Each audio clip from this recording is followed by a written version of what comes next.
All right, everybody, the time has come. I am updating my truck. Now, anybody who knows me knows that I'm a Dodge guy through and through. If you look across the street here, there's Dodges all over. But if you look up there, it's a Chevy dealer. What am I doing at a Chevy dealership? I bought a Chevy Duramax. We're gonna try it out, guys. We're at Gregg. Let's see if there's a sign here. Gregg Young Chevrolet in Iowa. It's my salesman Dave, and he hooked us up on just a beautiful, beautiful truck. And now I have a 780-mile drive home, and then we're gonna start updating this thing. And so for me, it's gonna be 12 hours. For you, it'll be a snap. Okay, everybody, it is the next day. Actually, it's almost like 26 hours later. I am home back in Michigan. I just dropped the U-Haul trailer off. I don't think I really explained that. I'll throw a picture up right here. I rented a U-Haul trailer and pulled our Jeep home. That's how we got out there, was we drove our Jeep Grand Cherokee and just threw it on a U-Haul trailer and hauled it home. That was easy peasy. So now I'm just headed up to the shop, and I picked up a B&W companion fifth wheel hitch, and we're going to see if we can get that set up so we can get our camper hauled this weekend. Okay, guys, like usual, I'm doing stuff by myself because, you know, why would I ask for help from anybody? That'd be silly. Anyway, so I didn't really film what I just did. There's tons and tons of videos of these B&W companion hitches out there, but here it is. I just got done setting it up. I bought this off Facebook Marketplace from a guy who upgraded to a different style, because this is the one that drops into the gooseneck hitch, and he had the puck system in his truck. So I just had to adjust, because you have to, depending on where your gooseneck is, this thing is all adjustable. I had to turn this around and turn these around and get it to where the pin is going to be fairly close to the center of the axle. Got it as close as I could get it. So this is just going to almost fell off the truck. That's just going to drop down in there, and then we'll be all set. I'll see if I can set you down somewhere where you can see it. Pick up a hitch.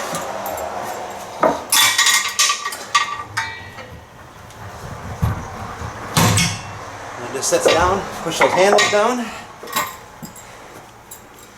then you push. This doesn't want to come out.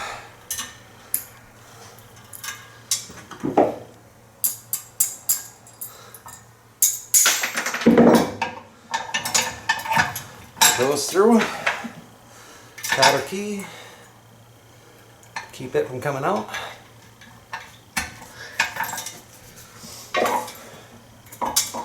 One on each side.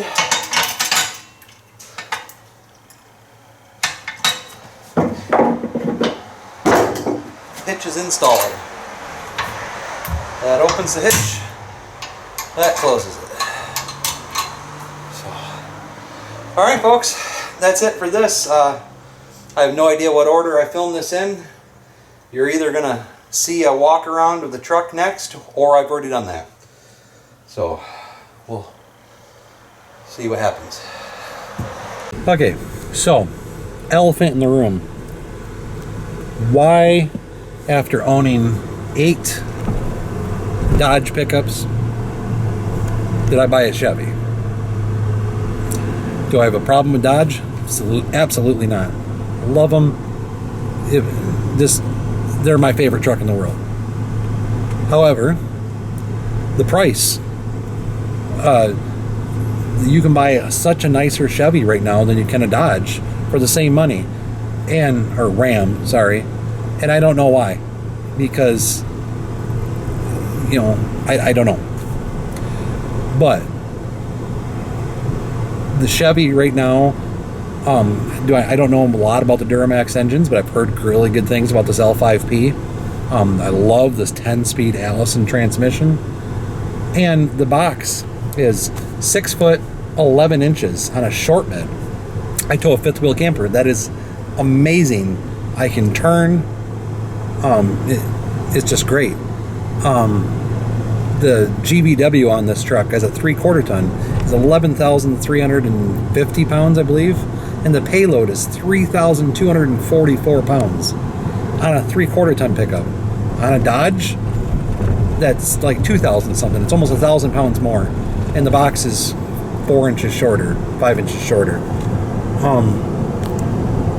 Now, but that being said, if I could have found a good deal on a Dodge, or sorry, a Ram, that's what I would have bought, 100%.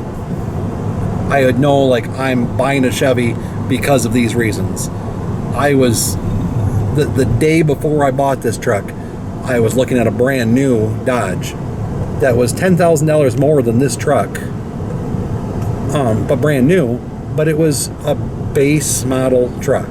This is an LTZ. I have more features in here. I'm going to be, a year from now, I'm still going to be discovering features that I had no idea this truck had. So that's the reason for a Chevy. Jeff, if you watch this channel, you know who Jeff is, said he never would have guessed it.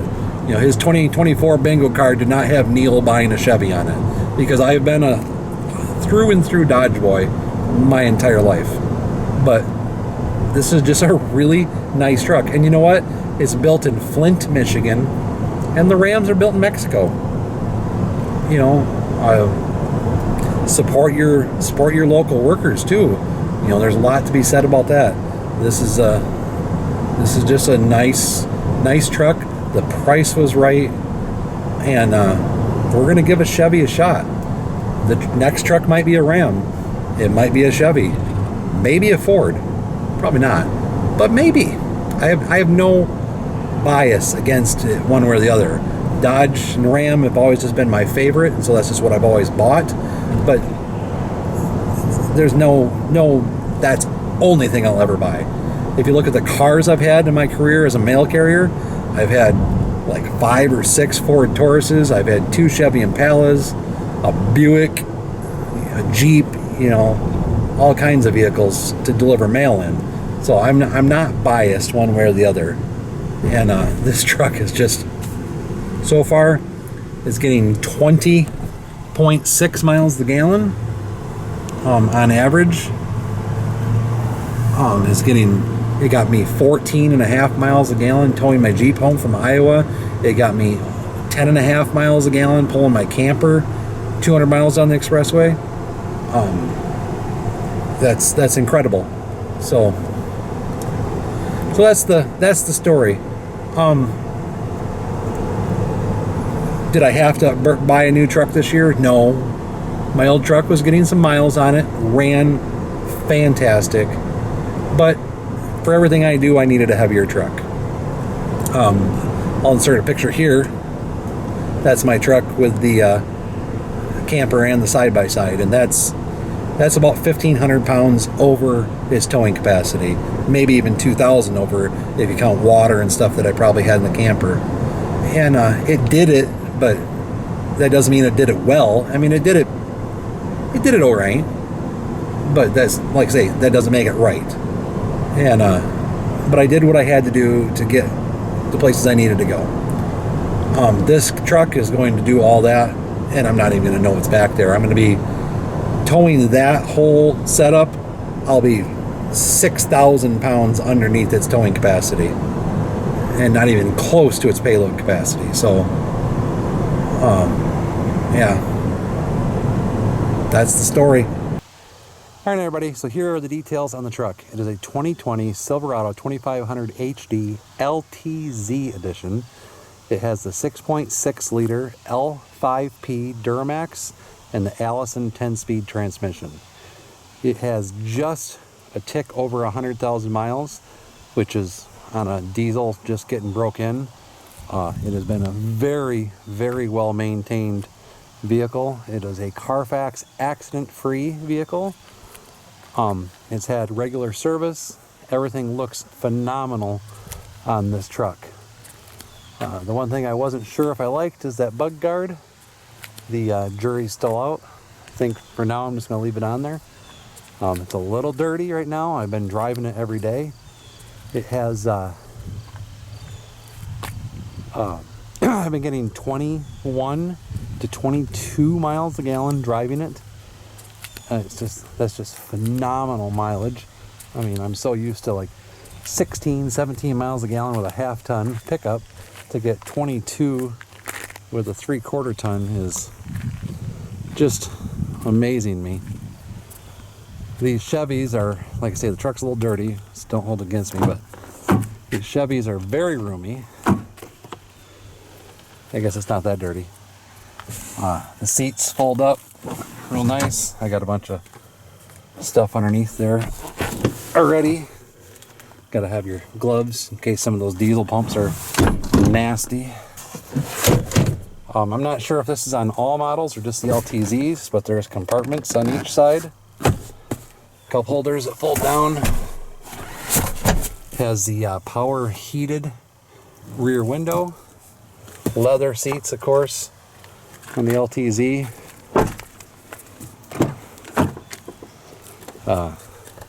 Heated and ventilated seats in the front. It has Apple CarPlay, which I am just now starting to figure out. It is not wireless, unfortunately, so I do have to plug my phone in to make it work.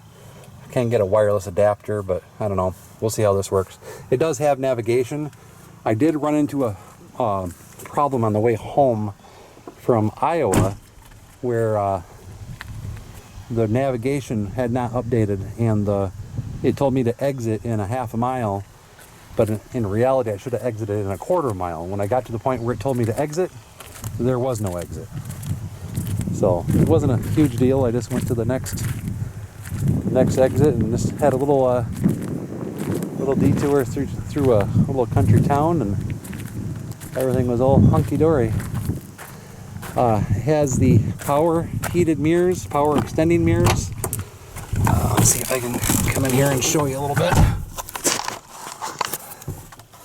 I think I gotta turn it part way on to get them to go out.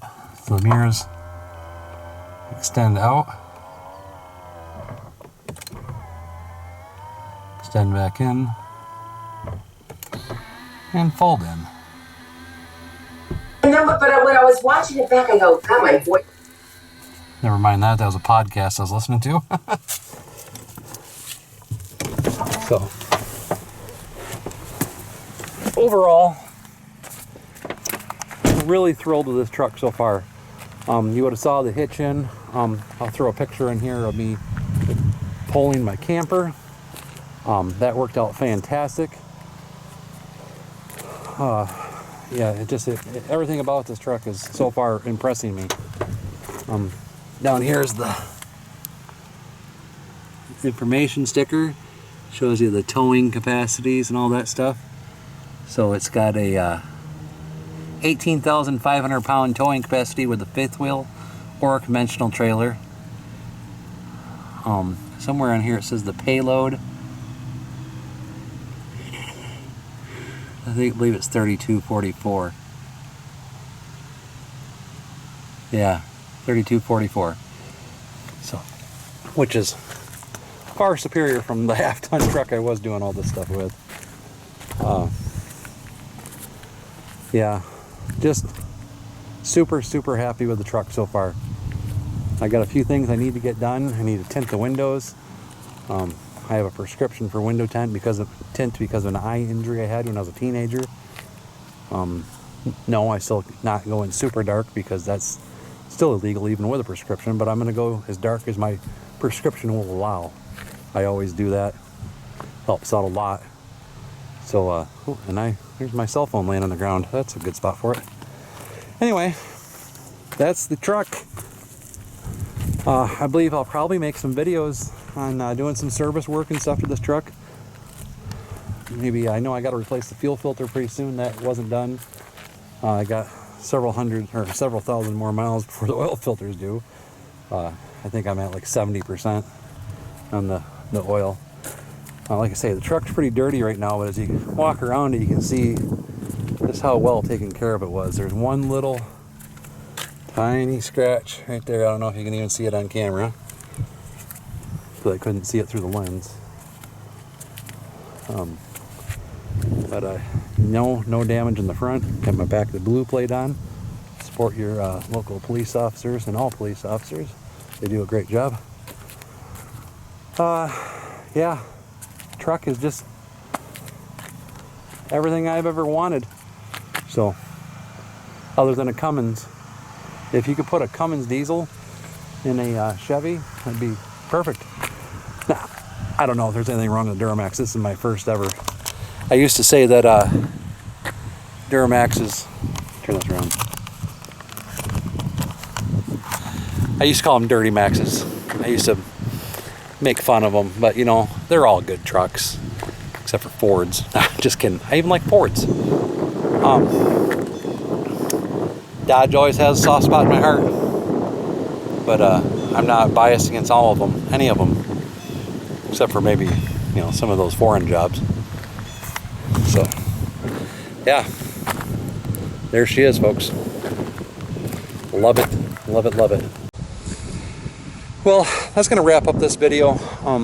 Thanks a lot for watching. If you made it this far, please remember to like, comment, share, and subscribe. Let me know what you'd like to see me do to this truck. You know, like, not a lot of money with the payment on that thing to do any upgrades, but you know, if you want to see service work, if you want to see stuff like that, you know, comment below. Let me know, and stay safe. And I'd say see you on the trails, but that's a pavement princess. See you on the road.